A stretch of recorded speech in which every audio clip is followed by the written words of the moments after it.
Alright, seriously, get Pippin inland already!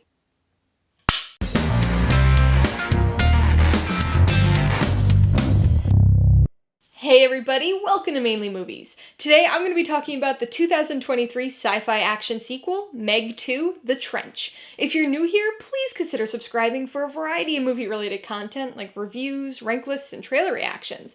All my reviews include a breakdown of the pros and cons, my rating, and some tailored film recommendations, so be sure to watch through to the end of this video for all of that extra content.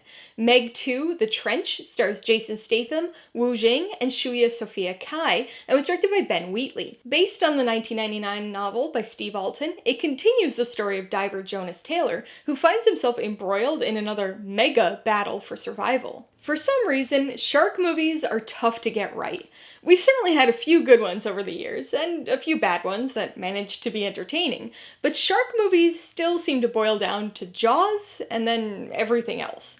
Perhaps in part due to the insurmountable legacy of Jaws, films about sharks tend to take the B-movie route, and thanks to Sci-Fi Channel's onslaught of TV movies, ridiculous campy shark movies have become a bit of a cult favorite style over the last decade and a half. So, when The Meg was released in 2018, it fit right in. It was basically a big-budget theatrical release version of one of those Sci-Fi Channel movies, with the added benefit of having Jason Statham in the lead. It couldn't be mistaken for a good movie, but it was a ridiculous, fun, and very self-aware creature feature. A sequel certainly wasn't necessary, but with the book sequels right there, ready for adaptation, it made sense. And even though it wasn't a sequel anybody was scrambling for, it had the potential to be really fun, doubling down on the absurdity and leaning into the things that actually worked in the first film. Meg 2 definitely leaned, just in the wrong direction, unfortunately. This is not a criticism I find myself making often, or ever really, but this sequel devotes far too much focus to its story. I know that might sound like a silly gripe. I mean, what's a movie without a story? But this is exactly the type of film that doesn't need much when it comes to story. A little setup to establish where the characters are now, but then it should have been off to the shark races. But instead, we get background on old characters, introductions of a bunch of new characters, an actual antagonist with an involved sci-fi storyline, and plenty of human drama. In fact, the thing we get the least of here is sharks. This excessive focus on the human characters, while disappointing, isn't a huge surprise. It was an issue with the first film as well.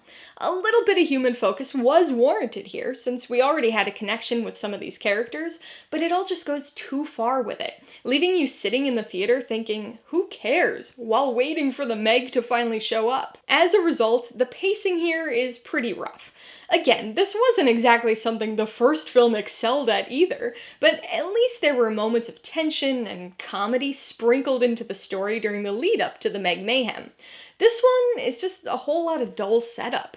There are a few good moments. Statham has some decent hand-to-hand combat that reminded me of some of his mid-2000s work, and there is a bit of tension during the film's lengthy underwater sequence, but it just keeps going for far too long.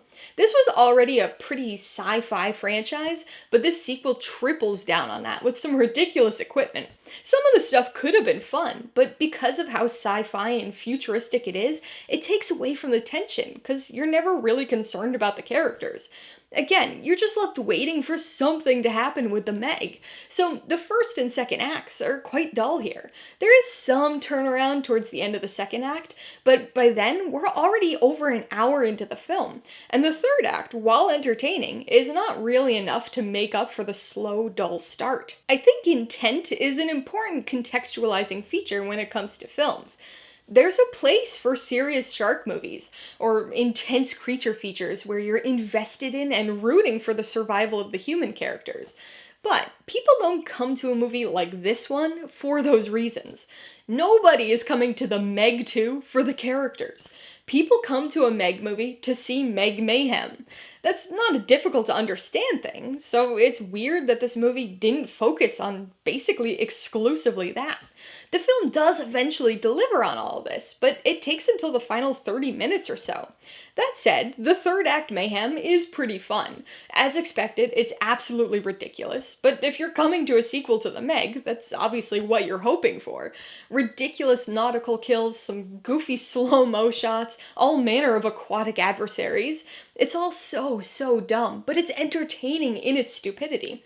And that's what the movie should have been the whole time. Meg 2 had the potential, but it fell into the all too common genre trap of focusing way too much on the human characters, and not giving us nearly enough of the creatures. Alright, let's talk about the pros and cons. The biggest pro is the campy fun.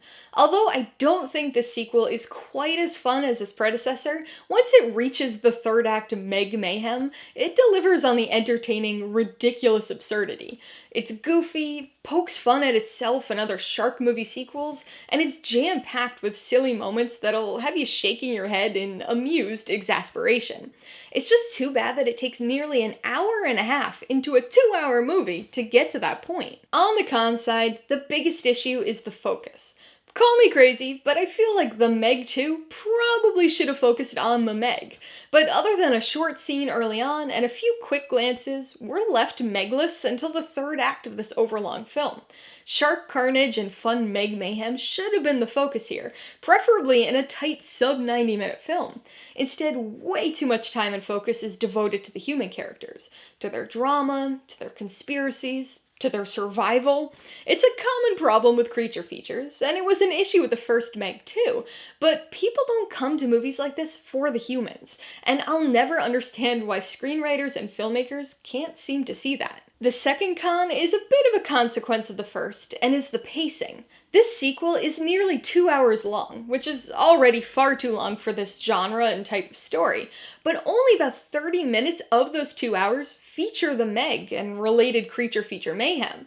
The rest of the film is a plodding tale of human issues.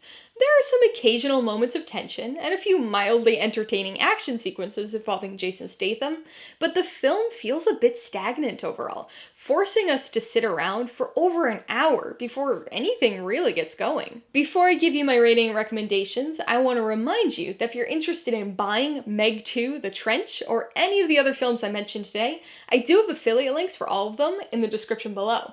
I get a small commission from anything you buy using one of my links, so I'd really appreciate it if you use them if you're in the market for any of these movies. I'm gonna give Meg 2, The Trench, 2.5 out of 5 paws. This is on the lower end of 2.5, so there might be some fluctuation with my rating at some point. This movie does eventually deliver on some campy fun during the third act, but it takes a long time to get going, devoting far too much focus to the human characters in this underwhelming sequel. I would recommend Meg 2, The Trench, to big fans of the first Meg. If you really liked the characters in that movie, then you'll probably appreciate some of the focus and emphasis placed on them here too. The movie does deliver some of the ridiculous shark carnage you expect from a film like this, but just be aware that you'll have to sit through over an hour of human drama to get to it. If you liked Meg 2, The Trench, I would recommend Underwater. This definitely takes a more serious approach to the deep-sea thriller genre, but it's another movie that features an underwater base and a trench-based trek, plus a large aquatic foe. If you'd like another shark sequel, you should check out Jaws 2.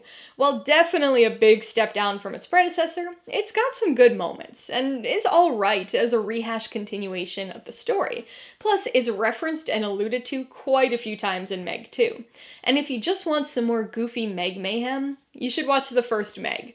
It has some of the same issues as the sequel, but it's still a pretty fun, self-aware, big-budget B-movie that introduces many of the characters that appear in Meg 2. Alright, a couple questions for you guys. Number 1, have you seen Meg 2, The Trench? If so, what'd you think of it? And number 2, what's your favorite sequel where the characters just don't learn from their mistakes? Be sure to leave your answers in the comments below so we can get a discussion going. Alright, so if you got some enjoyment, insight, or information out of this review, I'd appreciate it if you'd hit that like button. And if you haven't done so already, please hit subscribe while you're at it to see more videos like this. Till next time, this has been Alyssa with Mainly Movies, the way life should be.